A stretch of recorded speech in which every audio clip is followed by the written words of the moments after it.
about somebody waking up in the morning and the very first thing they have to think about is how do they get water.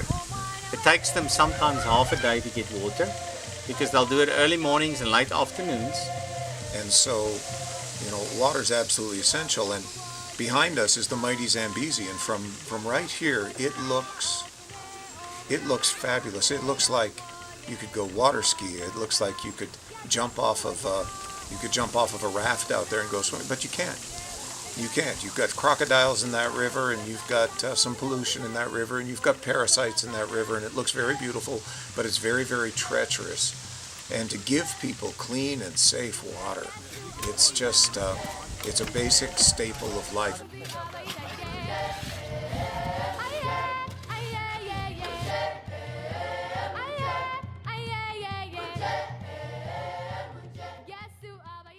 Hope Ride for me began as, I was doing some cycling and raising money for some other missions projects, and it really wasn't satisfying to me.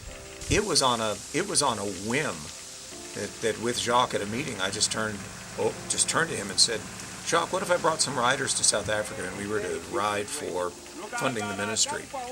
And I remember his response. He said, "Oh, Pastor," he said, we have to do this. I mean, it wasn't like we could do this or why don't we look into it. That's what I was expecting. He said, we have to do this. And I remember I called my training partner back home and I said, if I go to Africa, I think it was January or something, I said, if I go to Africa next January to ride, will you go ride with me? He said, absolutely. I mean, there was no hesitation. That's where the African Hope Ride started. And so it didn't start with this vision of, well, we're going to do something in Zambia. That hadn't even really opened up yet. It was before all of that. But when I saw Zambia, when I walked here for the very first time and wondered, what in the world am I doing here? What am I doing here in the middle of Zambia? I don't know how to reach these people. I'm really not very good with children. What am I doing here? And Jacques' response to me was, well, Pastor, you don't see anybody else here, do you? And every time I come, I hear that over and over again, and I still look around me and I don't see anyone else here. And so there's an opportunity to really make a difference in people's lives.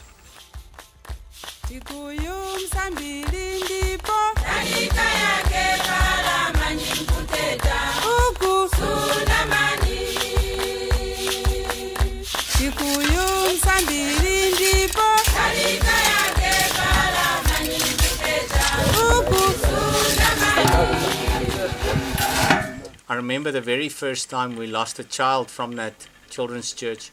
It was a few years ago. We didn't have the rig yet. We couldn't drill for wells. We lost a child to a crocodile. And I remember the witch doctors came into the area and they shut the whole area down. There was another child. She was across the river and we hadn't started drilling on the other side yet.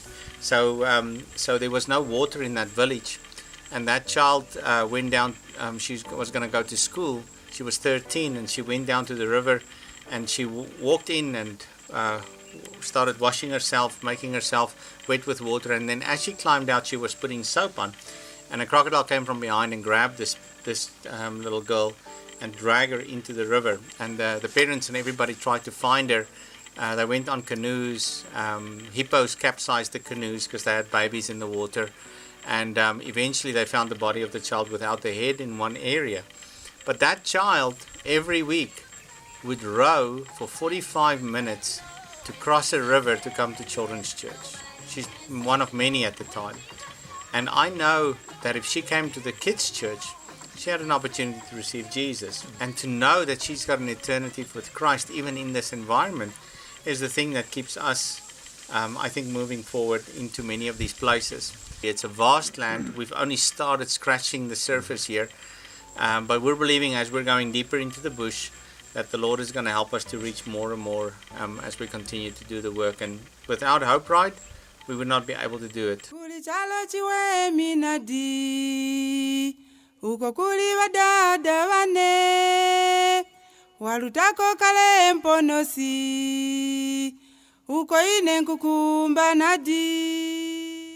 It's almost impossible to remember all of the things that happened every day, because each day is 5.5 hours in the saddle, and during that time you're fighting the road and you're fighting the conditions, but you're always watching too, because you never know what you're going to see in South Africa. When you ride over here, sometimes it's like a Disney movie. You've got all of the characters from the Lion King type thing.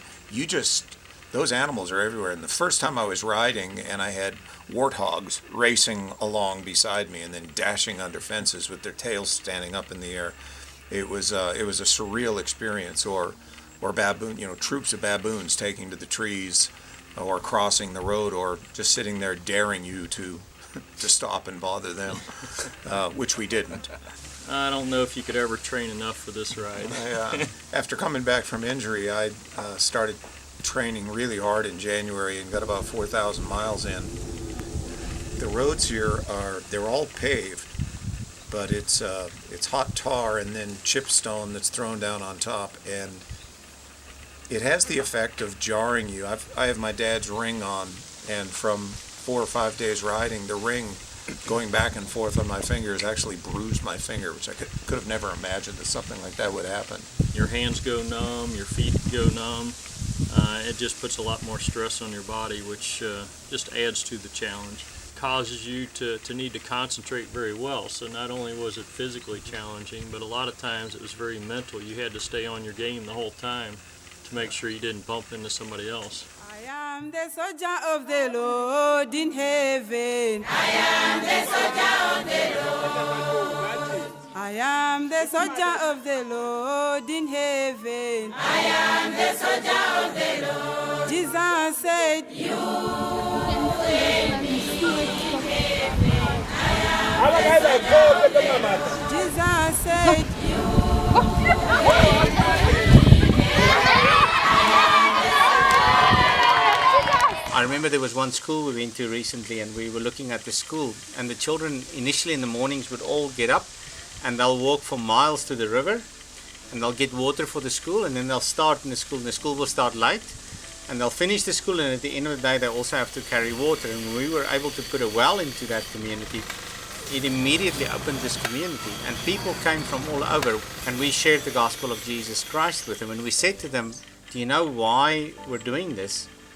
And I asked them, do you know who's paying for this? And they'll sometimes wonder if it's the government, and we say, no, it's not the government. This was given to you because of people who love Jesus.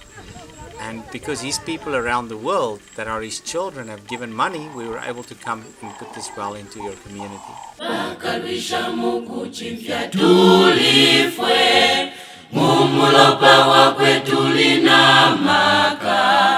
Nashikulu ifwete tupone abana makaya kutupususha. We take for granted going to a restaurant and drinking the water there, at home. But coming here, we can't just go and drink that water because of a chance that we could get sick. But as I looked around the tent, I thought about all the children and all the families there. They can't take water for granted unless we have helped them get a well.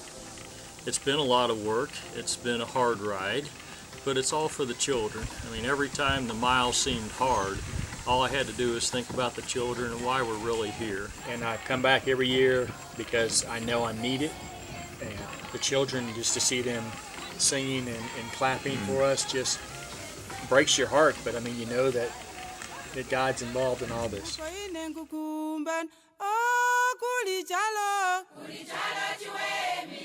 And these are lives. These lives have value, real value. Every year it changes. Every year it takes on a new dimension.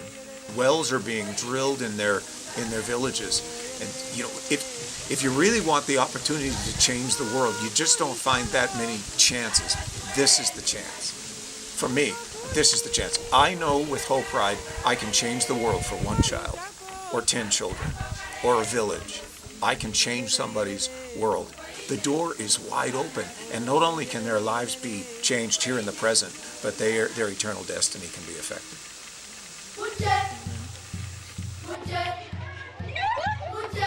Ready? Father, in the name of Jesus, Lord, I thank you that we have found this treasure in this field. Lord, I think of the children that have never been registered, that are born in villages that people don't know about. But I know you know them. And I know that they can change the world. I pray for a generation of children that would change this world. That you would raise up a generous people, a people that would give and help and sow and change not only those around them but even other parts of the world. Lord, and all the good that we've spoken of, we give you the glory for it, because we know none of this we could have done in ourselves. And I pray that you would help us to continue to value the things that you value, and that's people. And these people would become so valuable to us that we couldn't walk away from this. In Jesus' name, amen.